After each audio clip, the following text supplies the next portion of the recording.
Take a look at the face across from me. It's Robert Powers, somebody you're going to be seeing a lot of going forward. He's the new general manager for BART.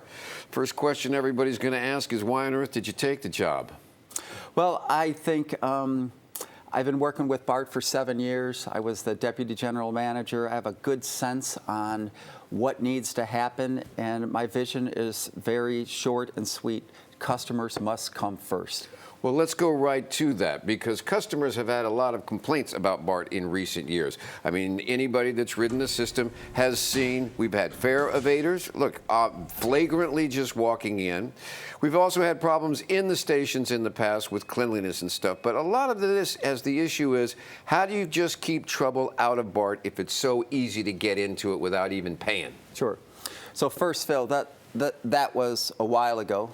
Some of that photos from months ago. We're doing 4 things, I'll say. One, we're securing those swing gates that were just open right now. So securing the swing gates, we're raising the railings on the perimeters, and we're increasing the pressure so you and I cannot walk up to the gates and just open them and walk through. Not possible. So the idea anymore. is to try to keep trouble off of BART. That's right. So it's not a problem once you're in. That's correct. It's called hardening the system. Now, in the past, the board of directors have been reluctant to do things that they thought were prohibitive, that would make people feel like BART was not as welcoming as it should be. And you're even getting complaints about these new systems.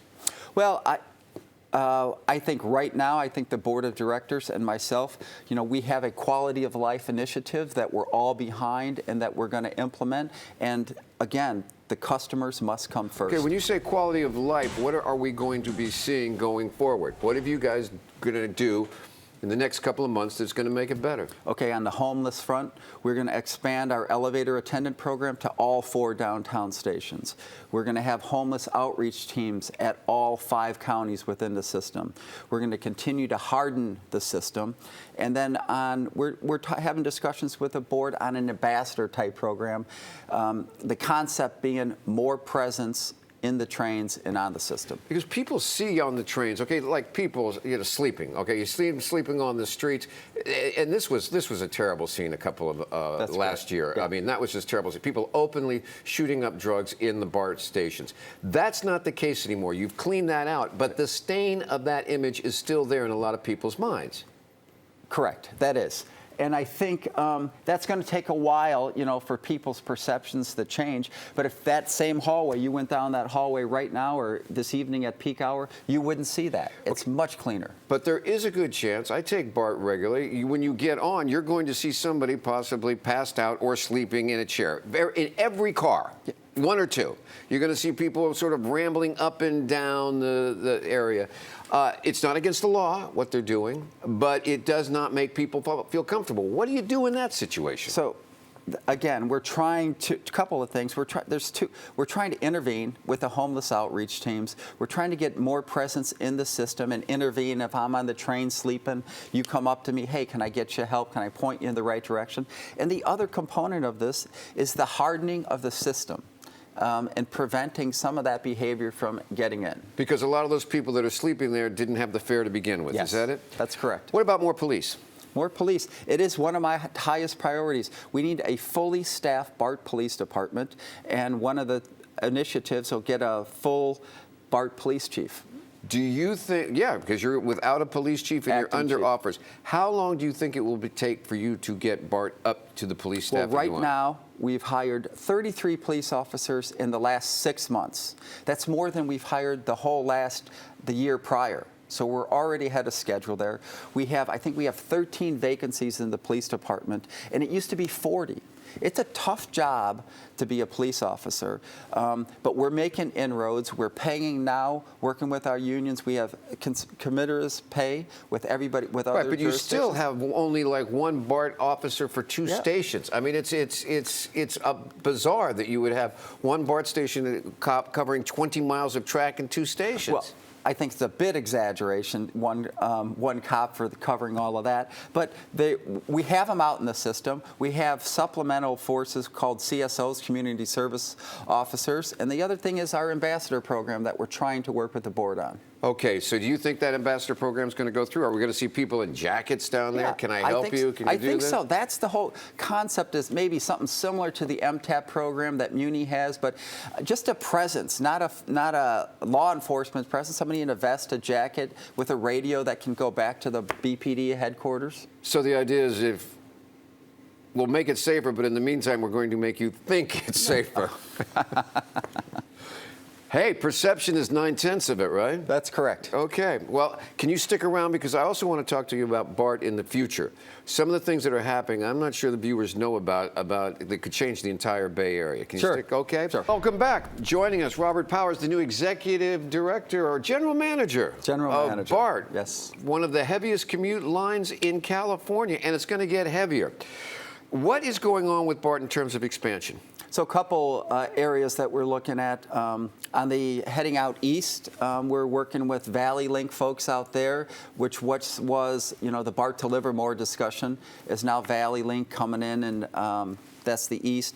We're talking about, I came across that the other day. I was kind of amazed. It's kind of quietly sitting out there, but there is a plan in progress, and it's moving along rather rapidly to bring rail from possibly Stockton or at least Latham all the way into Dublin at cheaper than it would cost to put a BART rail line, and then hook it up with BART in Dublin. That's correct. And it would be a seamless transfer at Dublin. You jump onto our system, the BART system, and into San Francisco. So people could be living out in Tracy in that area and commute into the Bay Area, hook onto BART, and go anywhere. Correct. And this isn't something we're talking about in the far, far future. They're talking about having this up and running in the next 4 to 5 years. A little bit longer than 4 to 5 years, but it's in right now. They're working on the environmental document and prelim design for that. Yeah. But that would bring up to, well, there's 80,000 people that commute along that corridor every day. Now, they're not all going to hop on a train, right, but that could add 10 to 20,000 riders to you. But that's still going to impact your core service, which is straining. Yes, it's called core system impacts. All those folks coming in, dumping onto the BART system at Dublin, we'll have to chase those impacts throughout the system. And meanwhile, in Antioch, you're having people coming in all the way from Sacramento and getting on there, and you're expanding down in the South Bay, San Jose and Santa Clara. Right. All right.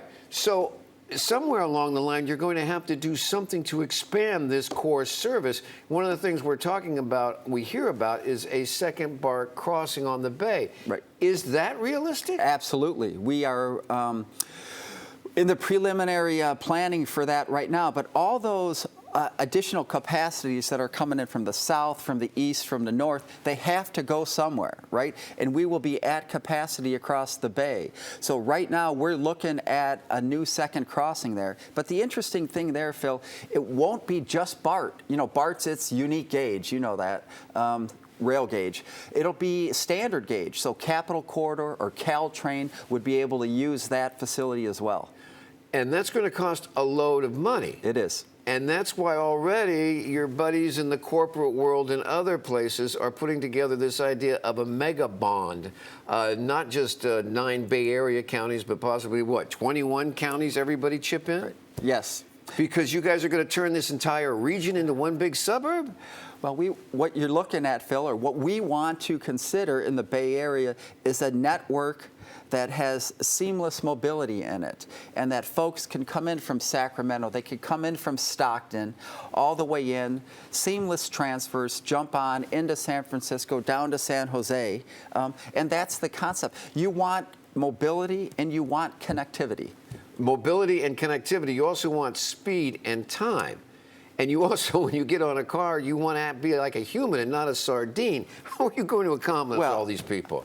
I think if you think you're going to accomplish that with a car, we're completely mistaken there. It's only the mobility of the region. The future is in transit, and getting people out of their cars. So but you're at the same time you're getting more people coming in from these outside areas. Yeah. You're also going into the housing business and building these what are starting to look like mini cities next to every BART station. Correct.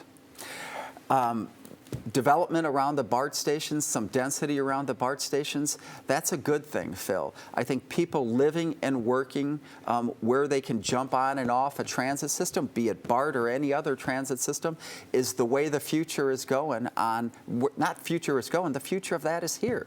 Okay, so we have all these people supposedly hopping on and off BART. You're increasing just the people living next to a BART station by tens of thousands. You're adding new tracks, people coming in from the outside. How are we all going to fit?